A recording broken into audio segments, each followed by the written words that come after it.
Hey, good morning, Greenhouse Church. This is Todd. I'm really glad to be with you in this way for worship on Sunday. I'm here at North Athens Baptist Church. I've got a couple surprises for you. Let's go check them out.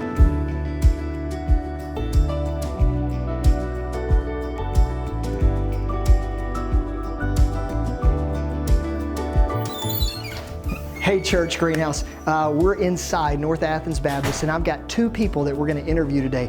The question on the table is, how does the Old Testament law apply to a New Testament believer? You might be reading through the Old Testament, Genesis, Exodus, Leviticus, Numbers, Deuteronomy, and you're thinking, does this even apply to me today? Well, there's two people today that I want to get to answer that question. One, his name is Pastor Bob Kerr. He's pastor here at North Athens. He's known around town as a very intelligent man. He's taught seminary classes in the Fiji Islands for 25 years, and he has a reputation that precedes him. The second guy is John Reynolds. He works with our middle schoolers at the Greenhouse. Super cool guy, just graduated with his master's degree in Bible and theology. Let's go interview him.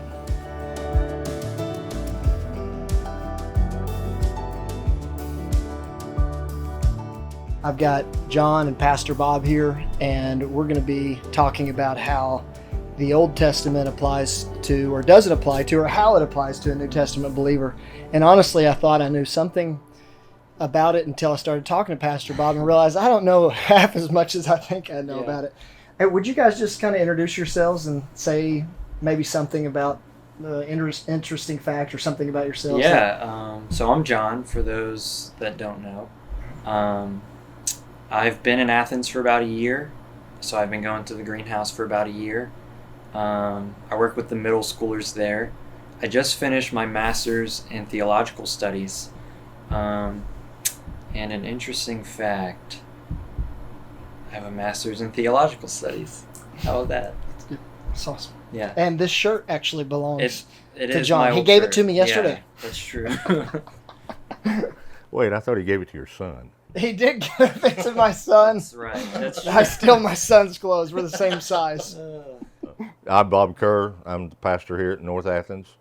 I've been here 35 years. I've been in pastoral ministry 47. That's about all that's interesting about me. Surely not. Well, let me start with this first question I have. Sometimes we have the question when people read the Bible through Genesis to Revelation, they see a huge emphasis of love and grace in the New Testament and justice and holiness in the Old Testament. And some people have come to what I would consider the wrong conclusion, that the God of the Old Testament is different than the God of the New Testament. How would you respond to somebody who would say, is that the same God back then as it is today? Well, I would say first off, the Trinity, we believe in a Trinitarian God. We believe that God is one God subsisting in three persons, Father, Son, and Holy Spirit. And most of the people who say that will say, well, the Jehovah, Yahweh of the Old Testament is this stern, forbidding, punishing sin, but Jesus is love and kindness and mercy and grace. Well, but the Jesus of the New Testament is the Yahweh of the Old Testament because the Trinity cannot be divided. So it's wrong to say that there's abundance of grace in the Old Testament. The evidence of that is that God gave this law that we're talking about. And he basically said to Israel, you keep it, you'll live. And yet they never kept it. They repeatedly broke it, And then Paul comes along and says, the reason that God gave you the law was to show you can't keep it. Yeah. That you cannot keep it. And the fault is not in the law. The law is holy and righteous and good. Yeah. The fault is in the sinner. So the same God of destroying people in the flood, where there's abundant grace, he calls Noah, he commissions him to build the ark, and he gives Noah 120 years to preach that judgment is coming, and he saves those who believe. Those they are saved. And there's abundant instances of that throughout the Old Testament, that God is always a God of mercy and grace, but he is also a holy God. And the righteous demands of the law reflect his holiness and his character. All of it.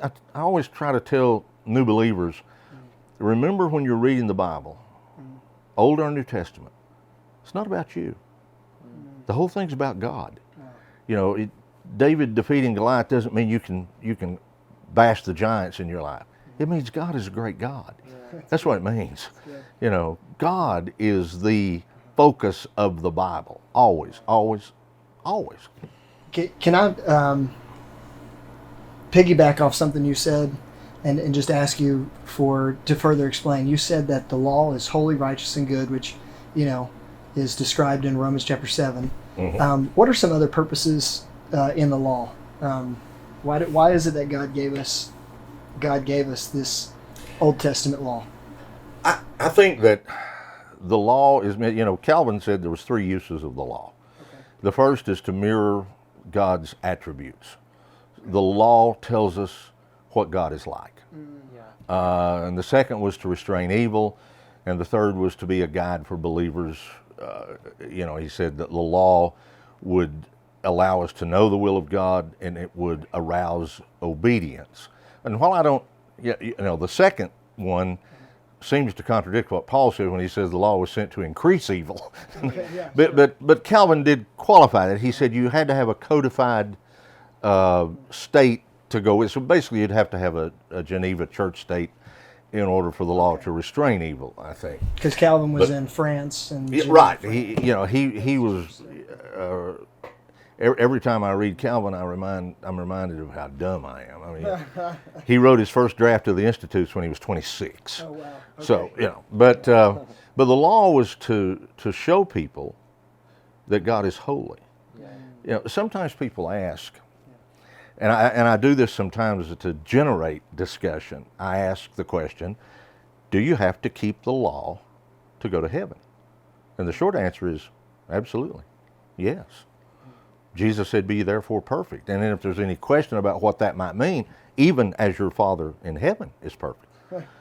But that's a pretty high and holy standard. Yeah, exactly. Be perfect as our Father in heaven is perfect. The problem is we can't keep the law. Wow. Israel proved that over and over again. We've done the same. We can't keep the law. But Jesus did. Mm-hmm. Jesus kept the law perfectly. He was born under the law. You said a minute ago, Jesus kept the law. He did. Yeah. You know, Paul says he was born of a woman, born under the law. What does that mean? He came to the world under the law. In other words, he came to the world and did what no man had ever done. Okay. He kept the law perfectly. Mm-hmm. He loved the Lord his God with all his heart, all his soul, all his mind, all his strength, and loved his neighbor as himself every second of his existence on earth. Wow. And so, you know, and theologians, of course, refer that to his active obedience. He kept the law perfectly. And then, in his passive obedience, he went to a cross and died in our place so that those of us who can't keep the law could have that perfect righteousness imputed to us. You know, and that's justification. You know, God imputes Christ's keeping of the law to the believer and imputes all of our sin to him. You know, that's like an exchange. Right. It's a great. I think it was Philip Iverson who wrote a book called The Great Exchange. Yeah. It's a great exchange. It's what Toplady meant when he wrote the old Rock of Ages. Let the water and the blood from thy wounded side, which flowed, be of sin the double cure, save from wrath, and make me pure. Wow. You know, sometimes as Baptists we get sloppy and we want to do theology by bumper sticker. So you ask people. What does justification mean? Well, it means just as if I'd never sinned. No, that's not true. Yeah. Because even if you had never sinned, you have no positive righteousness to get into heaven. So the death of Jesus Christ, his death, burial, and resurrection, his work not only saves us from the wrath of God, makes us pure. So we go to stand before God in the righteousness of Christ, as if we kept the law perfectly. Wow. Perfectly.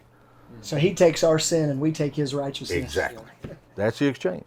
Galatians says that the law is like a schoolmaster or a tutor that is supposed to point us to God and the need for Christ's righteousness. That it kind of, you know, points us along to something greater than itself, even.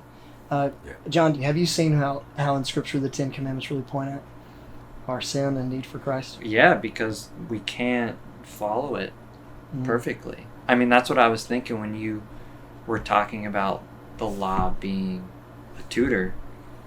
I think about like the way that it is so gracious is that it shows us how far we are from God's holiness. Mm-hmm. And it points us all to the fact that if we can't do it, then we need someone who can. And that someone is Jesus. That's awesome. Yeah. Oh, well, one of the things that Jesus said in the Gospel of Matthew, on the Sermon on the Mount, Matthew 5, chapters 5 through 7, he says something kind of confusing, I think, to there's a variation of interpretations on this, and I think some actually dangerous misinterpretations of these verses, and so I want to spend some time thinking through Matthew 5:17 and following. Jesus said this: "Do not think that I have come to abolish the law or the prophets. I have not come to abolish them, but to fulfill them. For truly I say to you, until heaven and earth pass away, not an iota or a dot will pass from the law until all is accomplished. Therefore, whoever relaxes one of the least of these commandments and teaches others to do the same will be called least in the kingdom of heaven. But whoever does them and teaches them will be called great in the kingdom of heaven." So what is it that Jesus actually is saying here, or what does he mean when he says, I didn't come to abolish it, I didn't come to get rid of the law, I came to fulfill it? What does that mean? I think it means that just in some respects what we were talking about a minute ago, he did fulfill the law. He did keep it perfectly. He demonstrated that there was nothing wrong with the law. The fault lies with the sinner. The fault lies with those of us who are fallen, who cannot keep that law. And so he did fulfill it. And then he goes on, and it's interesting, he makes a statement that must have struck terror in the hearts of the Pharisees when he said, unless your righteousness exceeds that of the scribes and the Pharisees, who thought they were the most righteous people on earth. And then he goes on to talk about several aspects of the law and says, you have been thinking that if you have kept the letter, you've kept the law. You haven't. You know, I mean, he talks about murder. The law says you can do no murder. That's what it says. You shall do no murder. The sixth commandment. Have you murdered, John? No. Yes, you have to. Are you sure? Because Jesus, Am I sure? because he says if you have That's anger right. in your That's heart, right. then you've committed murder. We all have. The seventh commandment says do not commit adultery, but Jesus said if you've lusted after anyone, you've committed adultery. Wow. So the law goes far beyond what the Pharisees thought that it did. They thought if we can keep an external letter, I think what people do, and I think at heart, most believers tend to be legalist, not antinomianist. I don't know if I've ever met an antinomianist. Can you explain those two words to us? Okay, legalist is someone who would say that by keeping the law, you can be a Christian.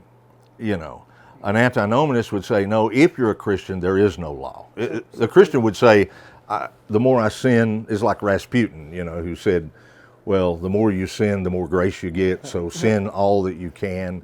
But most Christians tend toward legalism, like the Pharisees. And we think of the Pharisees as terrible, terrible people, but they were the best men of their generation. I mean, these were the good people. These were the guys you want for neighbors, But what they did, they took the Ten Commandments, which were very simple, basically, and they built up just on the Sabbath. There's 1,500 regulations that they codified and said, okay, this is how you keep the Sabbath. And they invented ways to get around it. Today, in our day, not so much maybe today. Today we are drifting a bit more toward licentiousness, I suppose. But in my day, when I was younger, it was, I'm a Christian. How do you know you're a Christian? Well, I don't smoke, and I don't chew, and I don't go with the girls that do. So therefore, I'm a Christian. So you're saying you reduce Christianity to a list of rules. Exactly. That's exactly, which is what the Pharisees did to Judaism. They reduced it to a code, whereas it's always interested in me in the Bible where the Bible talks in general principles, because you can't possibly cover everything if you try to codify it. Yeah.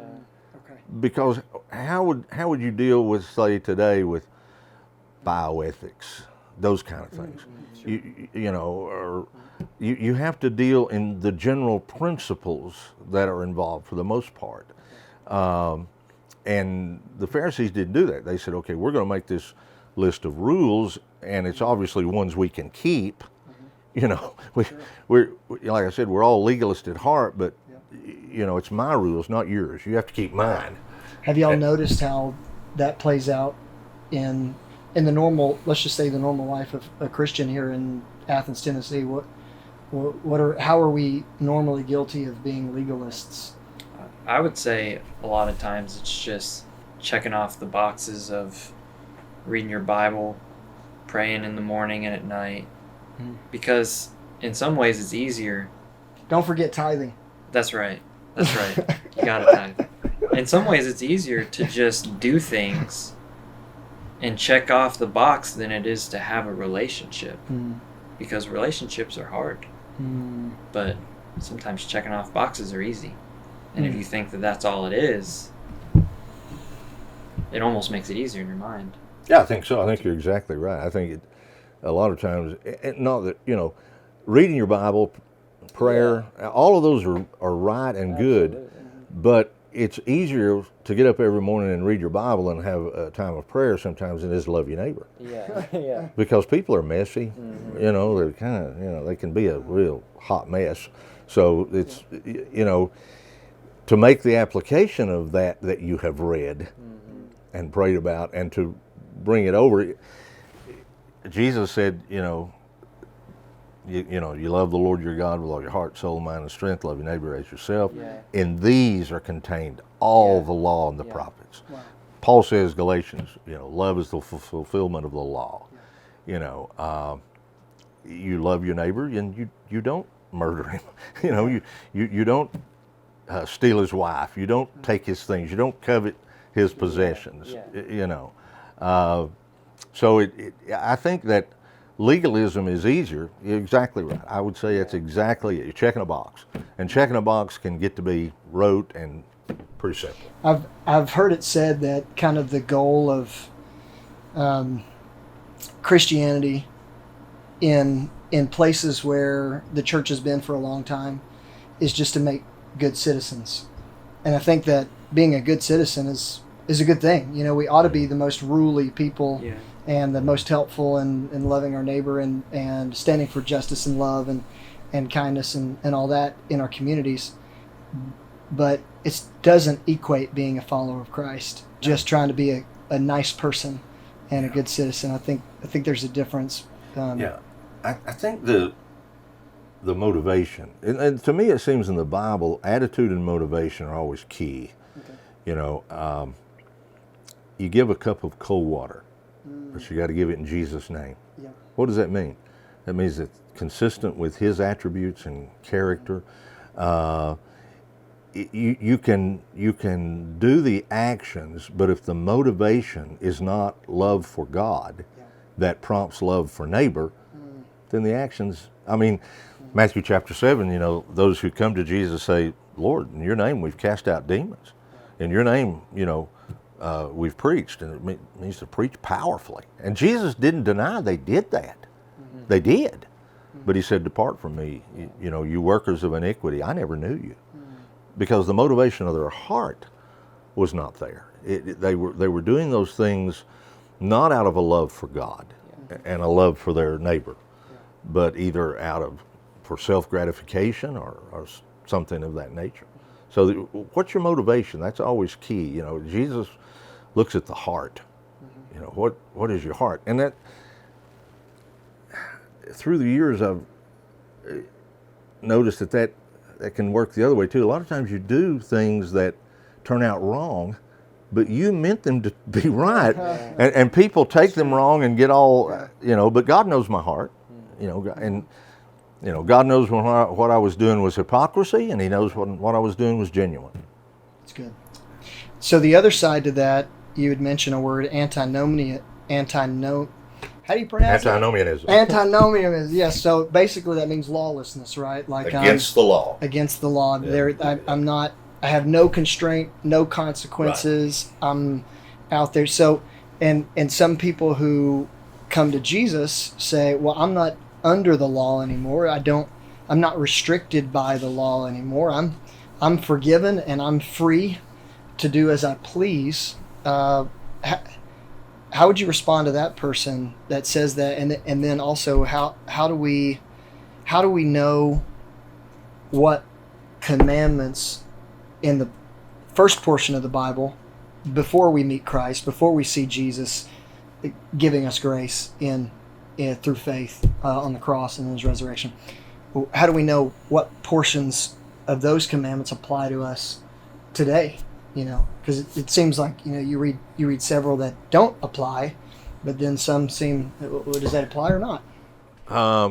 Well, I think the distinctions that we were talking about that have been made since probably the 2nd century, dividing the law into the moral, the ceremonial, and the civil, while those are not absolutely hard and fast and set in concrete, yet it is a helpful distinction. And so, like I said, no one is suggesting today that we should be sacrificing animals. Which was a large part of the law. It was a huge part of the law. I mean, that was, if you broke the law, that's what you did to be right with God. You brought the sacrifice. Yeah. I tell people, and they mostly don't listen, but I tell people, in the Baptist church, we do not have an altar. An altar is a place for killing something.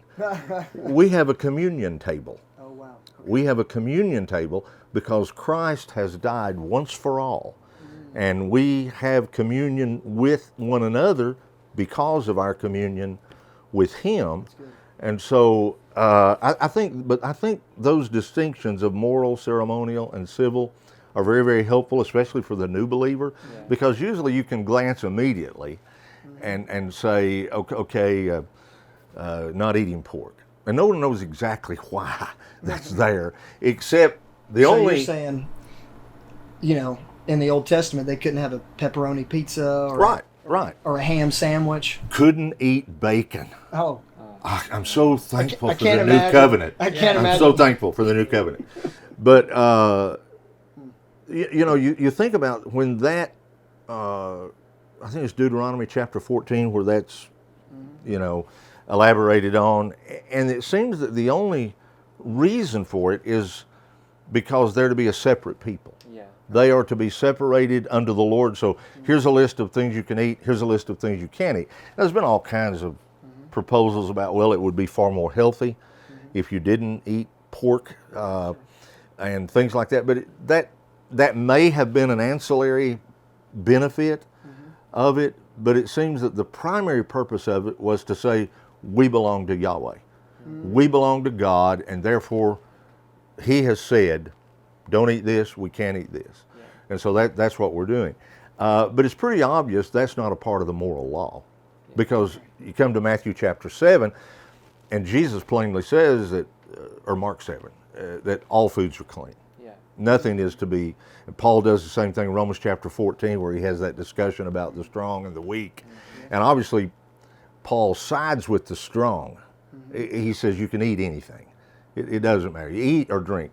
Jesus himself said, the kingdom of God is more than eating or drinking. So, and these people were not, and these people were not saying that eating this food or not eating it was a matter of salvation. If they had done that, that would have been another gospel. And Paul certainly would have called that out, like he did with the Galatians, who wanted to go back and be circumcised. And he said, that's a sign of the old covenant. The new covenant, there's the circumcision of the heart. And so we don't follow the sign of the old covenant. So all foods are clean, but Paul said, but if he was with Jewish Christians who wanted to observe the dietary laws, he would do that. Although he knew that he was free. But he wouldn't let his freedom become an opportunity for someone to be turned away from Christ. So basically, Paul would limit his freedoms in order to win people to Christ. Exactly. That's what he meant when he said, I become all things to all men, that by all means I may win some to Christ. That he was willing to forego his Christian freedoms in certain respects in order to win people to Christ. I've had it, I don't know, I heard somewhere, but anyway, let's suppose we're at a table, the five of us, and we're in a restaurant, and John orders a glass of wine. And Jonah says, brother, I can't do that. Maybe it's just I'm weak, but I'm not comfortable with that. And so John says, not a problem. Give me iced tea, because he's willing to. He's free. He's free to drink the glass of wine, but he will limit his Christian freedom to keep from offending a weaker brother. Now on the other hand, if John says, I want a glass of wine, and I say, you can't be a Christian and drink wine, then John should say, bring it to me. Because then you've put it on a whole nother level. Then you've made it a legalistic requirement. Then you've got another gospel. Then you're not limiting your freedom for another brother. Then you've got another gospel. That's really important. So I think that's important. But I think those three distinctions of the law are very helpful especially with new believers. And then you look at the Ten Commandments and you go through the New Testament, you find in at least 1, 2, 3, 4, 5, 6, 7 places where those commandments are reiterated, they are elaborated upon, they're fleshed out, they're like Jesus does with regard to murder and adultery. The only one you cannot find in the New Testament is the Sabbath. Not there. It's just not there. So there's no command in the New Testament to keep the Sabbath like there was in the Old Testament. No, can't find it. And Jesus clearly indicates the Sabbath was a huge deal for the Jews. I mean, that's one of the three pillars of Judaism. And so that's a huge deal for them. And sometimes it seems that Jesus is kind of rubbing it in their face, But he said, the Son of Man is Lord of the Sabbath. Even Lord of the Sabbath. There was really no prohibition against healing on the Sabbath. That was their rules. That was their rules. And he was not going to keep their petty, tyrannical rules. And so, so he says, which one of you, if you have a sheep and he falls in a ditch, you'll pull him out on the Sabbath? Well, wouldn't it be better to heal this woman or man also? I mean, they had so stuck to the letter of the law, they'd forgotten mercy. They'd totally forgot, then you've lost it. Yeah. Wow. You used a phrase there at the end, the letter of the law. I've heard a distinction between the letter of the law and the spirit of the law. Are those helpful distinctions? I think so. Because I think that's what, like we were talking a minute ago, I can look at the law and I can go down through there and I can say, okay, I haven't murdered anyone. I haven't committed adultery.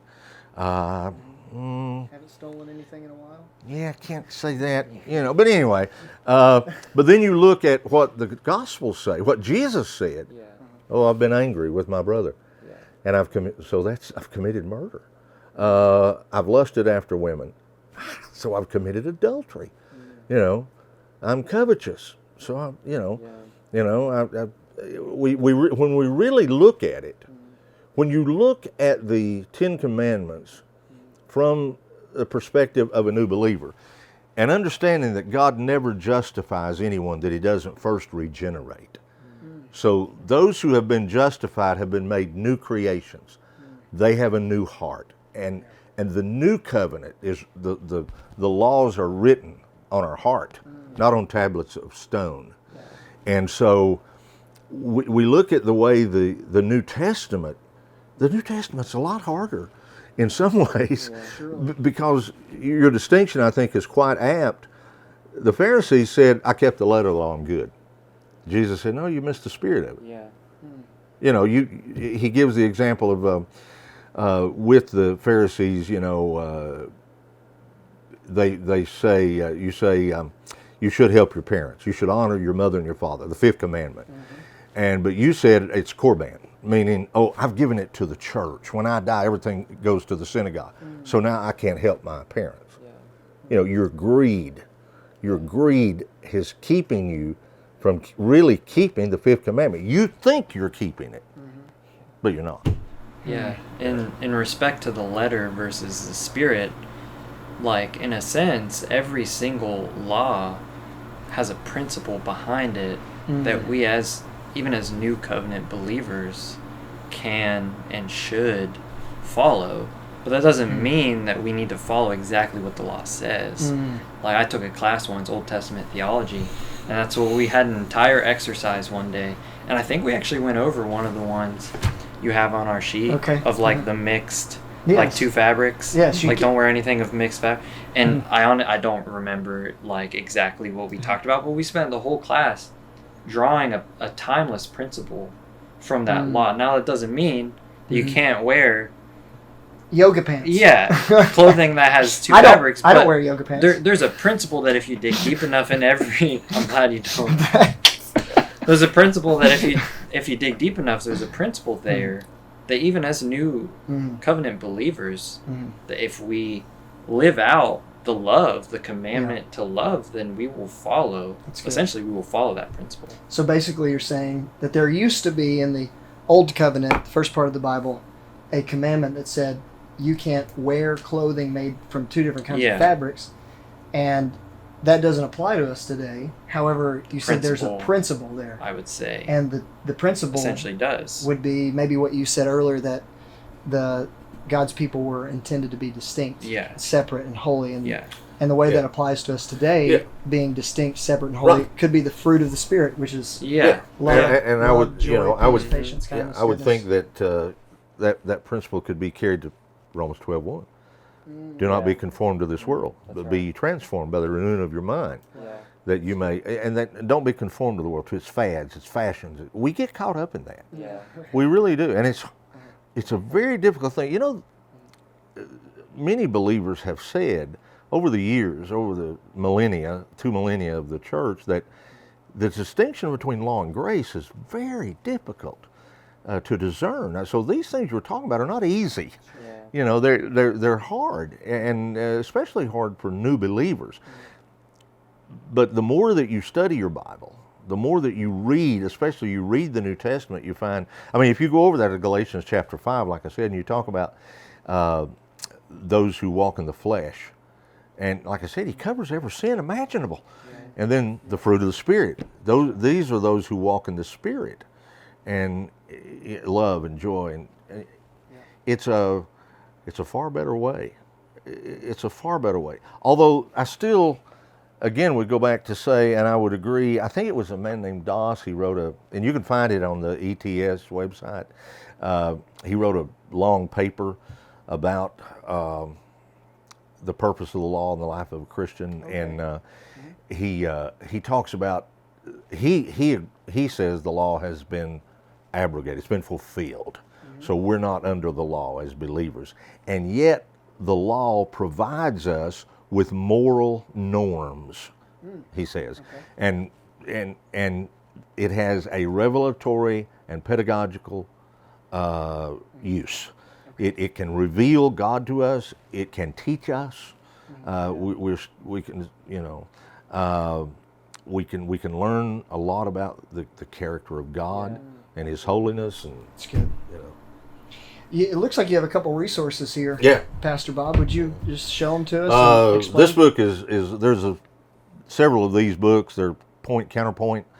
This one is 5 Views of Law and Gospel, and it's got these 5 views. It goes from theonomy, or what's called Reconstructionism, which would be my least favorite view probably, but Greg Banson writes this chapter. He's a brilliant fella. I wouldn't think any of these were heretical. They're all orthodox, although I would disagree, obviously, with some of them. And then this one is, these also a series of books. You said you had the one on the Bible, the canon. Yeah. This is 40 Questions about Christians and Biblical Law by Dr. Tom Schreiner, who is Distinguished Professor of New Testament at the Southern Baptist Theological Seminary. This one is very helpful because the chapters are short, and he asks questions just like we've been asking. What does the word law mean? Was the Mosaic covenant legalistic? Does the Old Testament teach that salvation is by works? He goes through these things. Does Paul teach that the Old Testament law is now abolished? What does the phrase under law mean in the writings of Paul? All of those things are just what we've been talking about. And it's a very helpful book. Great. Let me ask you one last question, and it's let's say you two are discipling someone. They want to grow in their faith. They have maybe a zeal for Christ and doing His will. How would you use the Old Testament law to stimulate faith and hope and love in their life? Is there a place for the Old Testament law being used for discipleship and mentorship of a younger person that's growing in their faith? I would say in terms of a moral norm. This gives us broad parameters. I mean, it begins with, you shall have no other gods before me. Literally no other gods before my face. And you bring them along talking to them how easy it is to make gods out of things, out of money, out of sex, drugs, whatever it Success. May be. Which, of course, today in our culture, that's very important because everything revolves around a sexual identity. We've come to that point in time where people have and it's amazing to me that your identity is whatever your sexual preference is.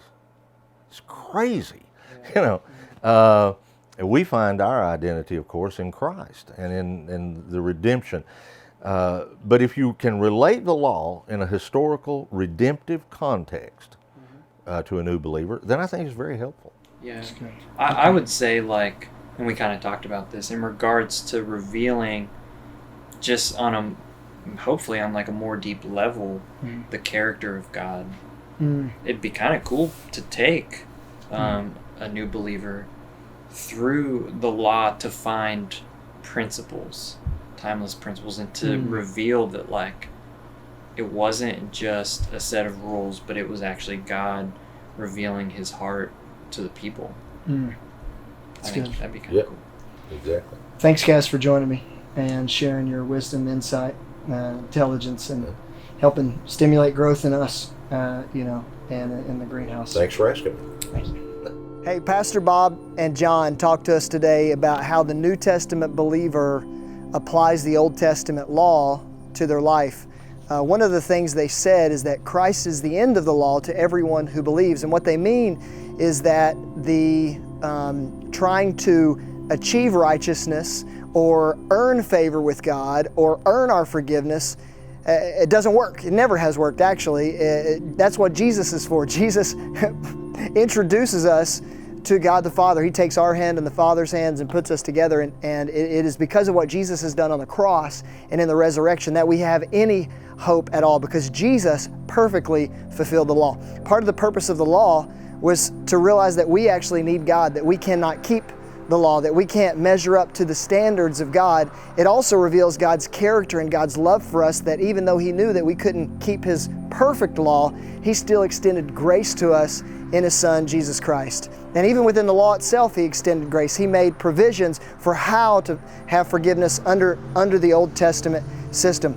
Galatians chapter 5 kind of gives us some summary statements about what we need to know as believers. So my encouragement to you this week is dive in to Galatians chapter 5 so that you kind of see what is it that the Spirit does in your life. Not the letter of the law, not the law written on tablets, but the law written in your heart. What is it that the Spirit does in the believer's life to help them walk a life of maturity with Christ? Also, there's a couple other things that I wanted to make sure to recap in our conversation with John and Pastor Bob. They said there are three kind of ways to approach the law.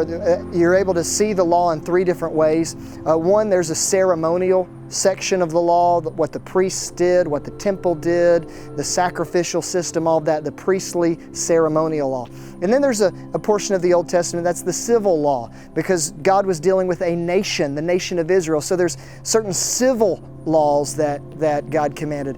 But they said one of the lasting law, what kind of carries over from the Old Testament to the New, what is never going to change is the moral aspects of the law, because it reveals God's moral character, and God's moral character doesn't change. So if He is holy in the Old Testament, He's holy in the New. If He says something morally is restrictive or actually tells us to do something morally in the Old Testament, like love our neighbor, it's also in the New. One way to kind of test this is, did someone repeat the law in the New Testament that was in the Old Testament?